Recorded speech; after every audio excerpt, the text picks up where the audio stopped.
Okay, which characteristics are the ones that a good language teacher need to have?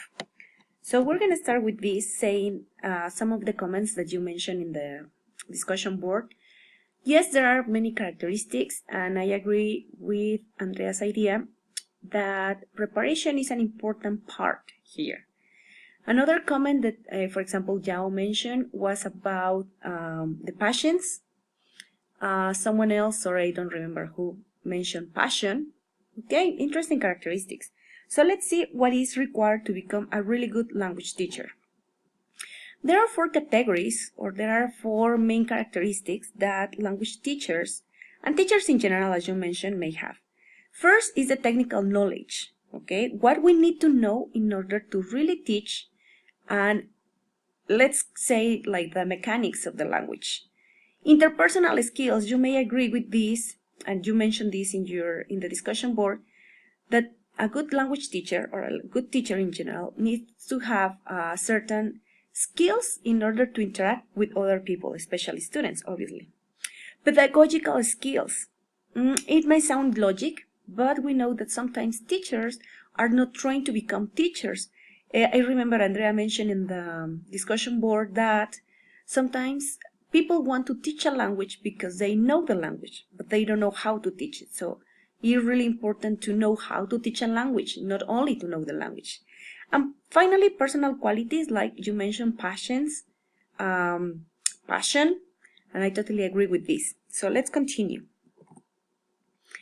Let's start with the technical knowledge. Okay, as I was telling you a moment ago, it is important for a language teacher to know the linguistic system of the language that he or she is teaching. In our case, well, obviously we are focusing on English, but it could be French, German, Japanese, Chinese, whatever language. And it is important for the teacher or professor, if you are teaching in university, like in this case, to know the phonology of the language. Obviously, we all have a certain accent when we are teaching a language that is not our native language. However, we can improve this by the phonology or by studying phonology, okay? So that is an important point here. Then we need to know about grammar. How can I explain how the language works if I don't know the grammar of it? I can tell you by experience that I didn't know about the language, Spanish. I knew how to speak Spanish, but when I started the major, I realized that I didn't know anything about Spanish. So when I learned the grammar of English, I also learned the grammar of Spanish, believe it or not. And obviously, the discourse. Discourse is very different from Spanish and English. Let's think about the writing system. Whenever you are writing a formal document in Spanish, it's quite different from writing it in English. And again, I can tell you by experience that I don't know how to write in Spanish. Once I submitted a paper, and I was told that I was not writing in Spanish, that they could understand what I was saying, obviously because it is Spanish, but I was not using the discourse that is necessary for Spanish.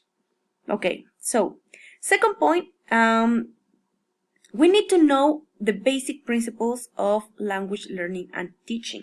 And that is one of the main reasons for this course, for this class.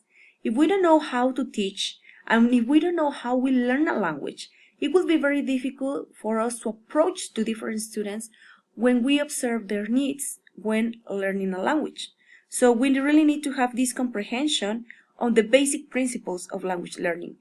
Maybe by now, in the major that you are studying, you have already some knowledge about this.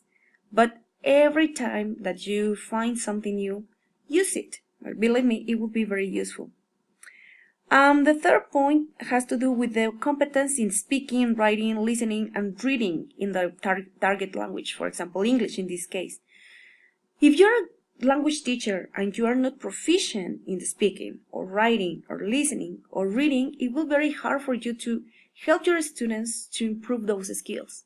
We know that those are the basics in whatever language, but within them, we have the vocabulary, we have the structure that we have just talked about, and we have some other things to consider. So you need to know how to manage this part. Obviously, it may sound logic, But knowing what is the experience of learning a foreign language may also help you also to become a good language teacher. By now you have experience learning English and other language, maybe French, German, or you are learning your third language. So you know that learning a language is not easy, especially if that language is different from yours. For example, for those who are studying, I don't know, Japanese, Chinese, you have may realize that the language system is very different from Spanish. So if you haven't experienced this, it will be very difficult for you to teach it. Okay, so it is really, really important to have this experience. And well, by now you know that after you learn a second or third language, it is easier to understand this process. And number 5, understand the close connection between language and culture.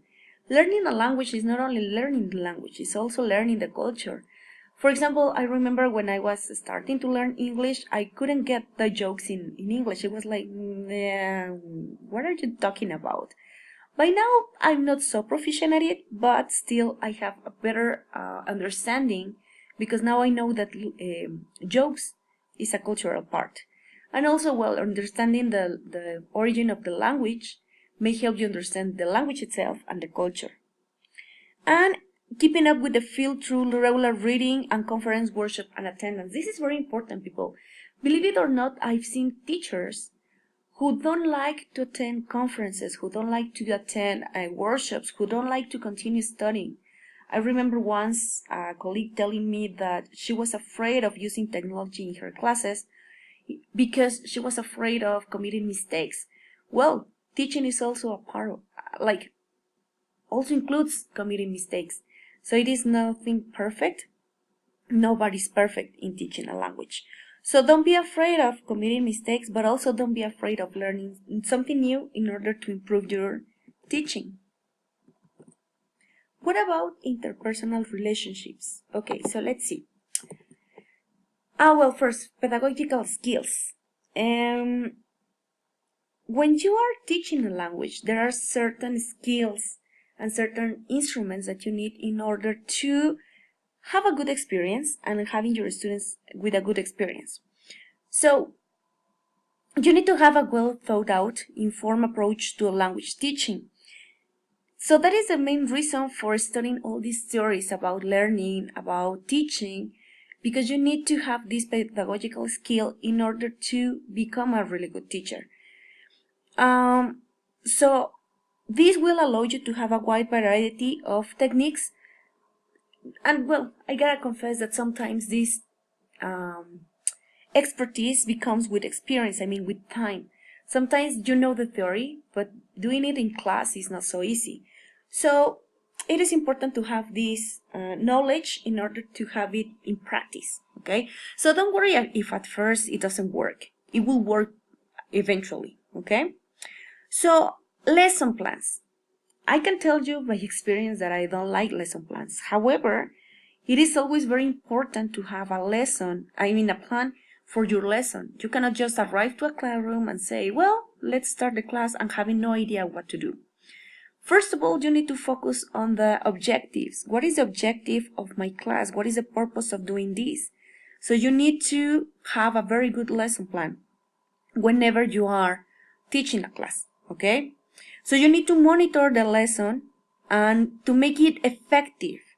Sometimes you need a plan B, C, D, F, Z, okay? Because you need to be prepared for whatever situation that may appear in your classroom. So you need to be monitoring constantly your class. Even though you're teaching the same class for many times, you always need to monitor it.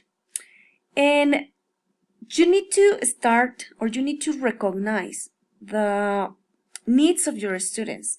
First, these linguistic needs. What my students are doing with the language. For example, are they pronouncing correctly?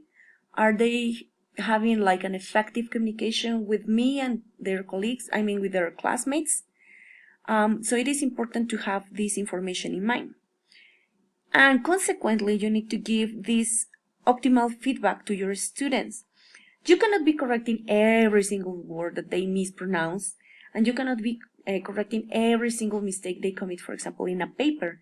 But still, there are different ways and different techniques to give this feedback in order to make them feel comfortable with the class and making them feel comfortable with the idea of being in your class. And many of this feedback, or much of this feedback, has to do with the interaction among students.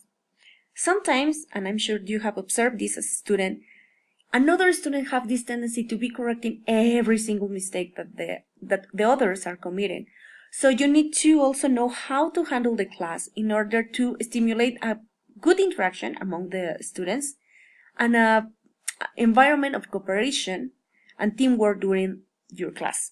Okay, so you also need to learn how to use this principle of classroom management, how to distribute your students in teams, when to ask them to work individually, when to ask them to work together as a group. So you need to use effective and clear presentations in order to show this. Don't forget that I was telling you in point number 3 that you need to have a good objective within your class so that the students don't feel afraid of asking, so they feel that they have a direction, okay? And you need to adapt the material. You cannot just use the material the way it is, okay? I'm sure that you have been through this, and it is really kind of disappointing or disappointing to having a teacher who is always using the book without planning extra material and not adapting the material to your needs, okay? So it is important to have these different types of materials with audio, with videos, with presentations, if possible include media, to include technology within your classes. And this will lead us to point number 11, that is this new material that are needed in class. And new, it doesn't only mean like technology. It also means like using different and a wide variety of materials that will lead your students to learn what you want them to learn, to reach the objective that you have already established within your lesson plan. And finally, talking about this point, you need to use interactive, intrinsically motivating techniques to create effective tests. Who hates tests? I do. But if you do it in a nice way, students will be able to observe their development and learning within a class. So it is important to consider these points when we are talking about pedagogical skills.